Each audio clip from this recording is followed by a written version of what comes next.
Ladies and gentlemen, gentlemanly ladies, netizens, Facebookers, YouTubers, you are who's here, hers. I'm not gonna rap. This is the Dragon, Coffee with Dragon time. Welcome here from my room slash office slash spiritual temple, and of course the headquarters of the world citizens gym. This special episode of Coffee with Dragon want to discuss maybe three issues. Pour yourself a cup of coffee and let's go for a few minutes, 11, whatever have you. Went to the movies Tuesday and saw Jurassic World, Fallen World, that is, Jurassic Park. It was good. Action, and more action. Going into it had my reservations, because after like a few movies, you know how it is with trilogies, quintilogies, which this was in the 5th installment since the first one came like 20 years ago, 22, maybe 24 years ago, 1994, I believe the first Jurassic Park came out. So I had some reservations going in, but nonetheless did go to see it, and yes, enjoyed it. Some silly moments here and there, and some questionable actions or some questionable, if you want, dialogue or what have you, but nonetheless was an overall good movie. Recommended. It was action packed and intense, and the graphics and the dinosaurs were beautiful, terrifying, and lively.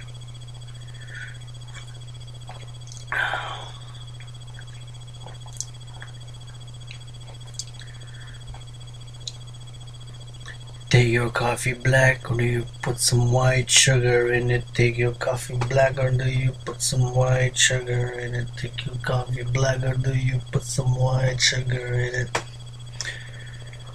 I'm not gonna rap. I'm gonna continue with coffee.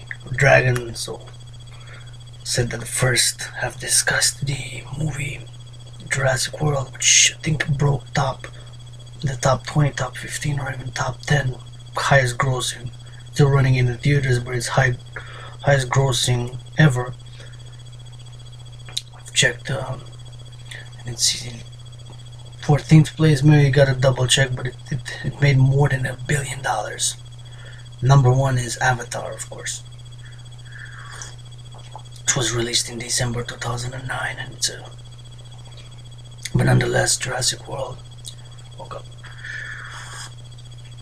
Highest grossing, top 20, top 15 maybe. Highest grossing movie of all time. Now, second topic of discussion is the markets. You've seen videos from since November on, have discussed the cyclicality or the cyclical nature of the stock market. Have much more to learn, and I'm learning every day a little bit more in an area or another. However, in this case, stock markets have some knowledge about it. And of course, a lot of it, investing being theoretical, based in not necessarily pure science, since if anything in economics, we would be rational consumers, as it says, or logical investors, or rational investors, whatever term you want to use in order to say that we are strictly based on rationality and logic and mathematics. It's simply not true, as the recently new field of behavioral economics showed. And myself, I'm going to give you an insight here, deep wisdom,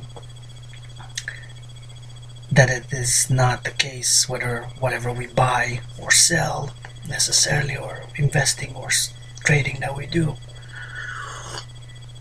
with our finances and money, currency. And the fact is that we wouldn't go into debt, to overspend, to go on trips, right? North Americans here, Canada, United States, even across the world, a lot of the countries are stacked in debt. And debt is increasing, like reached critical levels early November last year, November 9th or so, it was in Canada that we reached a record-breaking debt per household income ratio. So it's any clear mind who can discern and calculate and see that economically it's gotta be a downturn and a correction. At one point you gotta service the debt and you gotta pay the debt weeks, months, years ahead. However the case may be. And so that to say that if we would be just rational, logical consumers, we would not go into debt that much because we wouldn't want to pay interest. Many of us pay interest, right? Whatever the percentage per annual. If you have more than 10%, then it's 10 cents out of every dollar. Less than 10% if you pay, it's not that bad, but you're still paying some, right? If you go on 15, 16, 17, 18, 20, 25, it's a quarter, 25. You're gonna pay for 25 a quarter for every dollar that you owe. Plus you gotta pay back the principal, otherwise you're just gonna keep on paying interest. If you never service you're just gonna pay interest for months, weeks, months, years. So you gotta service back the principal.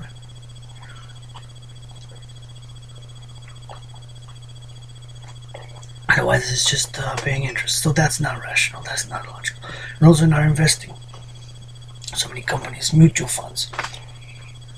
You know, myself, I'm a critic of the current corporate financial capitalist system. I believe there's deep reforms because of growing economic inequalities to be done, and other services and industries must be transformed in such a manner that would serve the people and the population to be healthier, wealthier, and what have you. So, happier,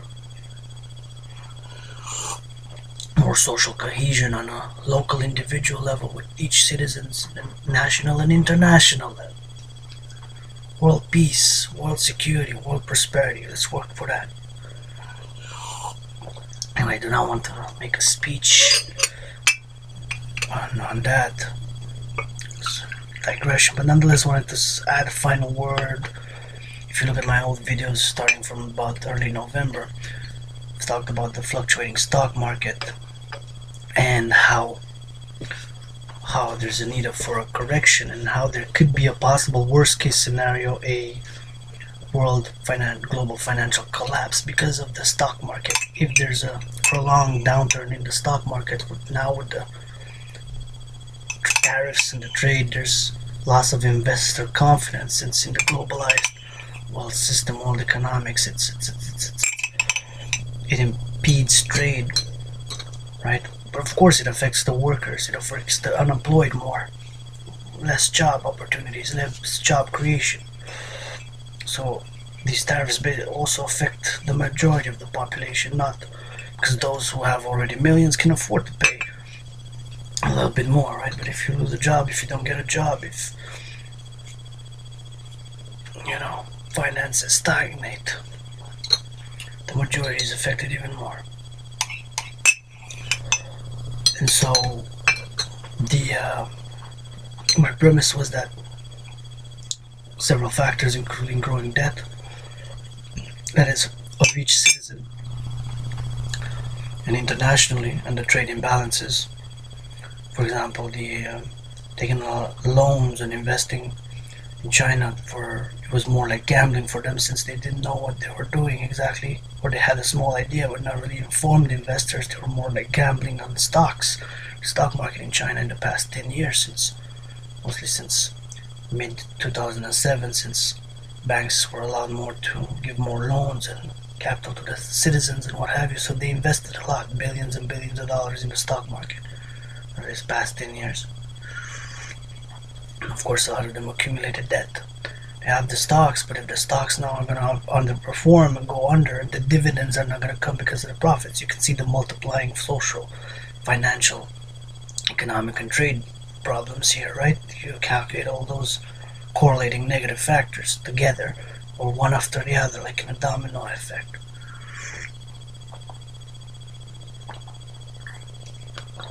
And so I've said that prolonged stock market downturn, falling, can create these problems like economic stagnation, lack of financing of new opportunities, new jobs, can ultimate, not, we don't want that, but a big financial world problem like it was in the end of July 2007 to 2010. After, of course, we know the austerity measures commenced. So that's the worst case scenario, but it can be just an economic correction, a stock market correction, and a small downturn. But we've seen with the trade wars and the ongoing, starting now, to Donald J. Trump. Since he started imposing tariffs on us Canadians here, myself as a world citizen but living in Canadian, proud LGBTQ Canadian, international, world citizen, Dragan.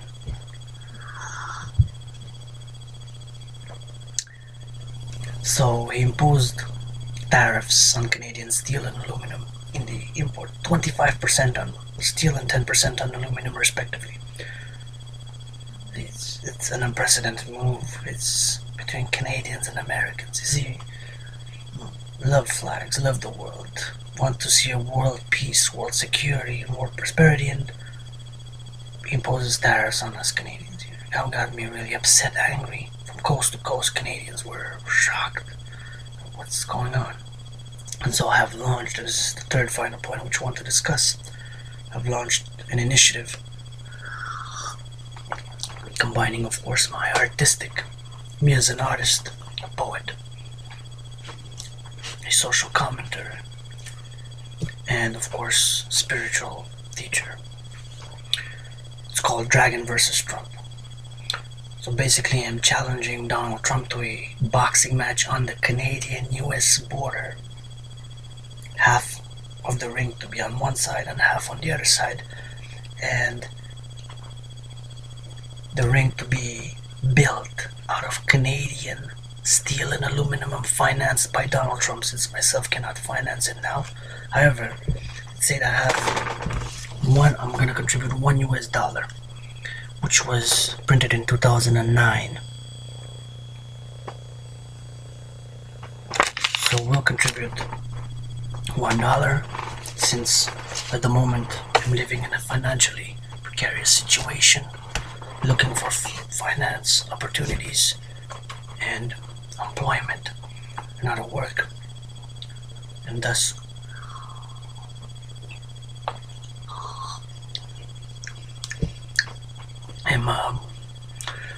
I'm counting on Mr. Donald Trump to finance it, since he's so vocal about how much wealth, prosperity, and financial success he has. Of course, he had a daddy who cut him millions and millions of dollars a check, but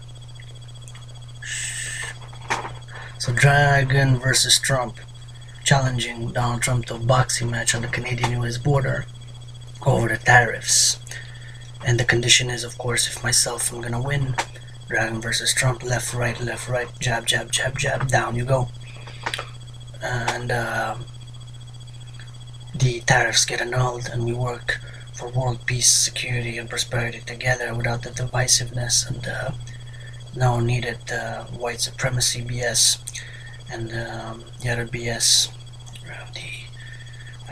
Going back again when? Go back again when? In the 1960s, when our black African American brothers and sisters didn't have the same rights, they had to go to segregated washrooms. That's when you want to make America great. That's when you want to go back to. Fuck that. I was polite.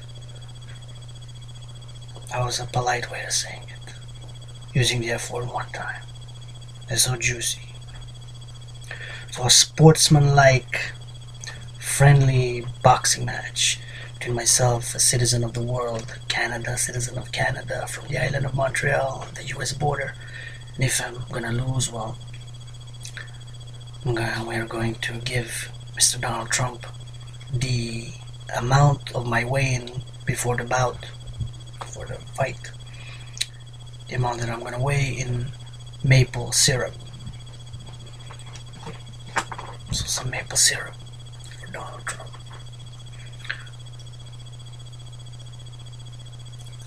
Coffee with Dragon.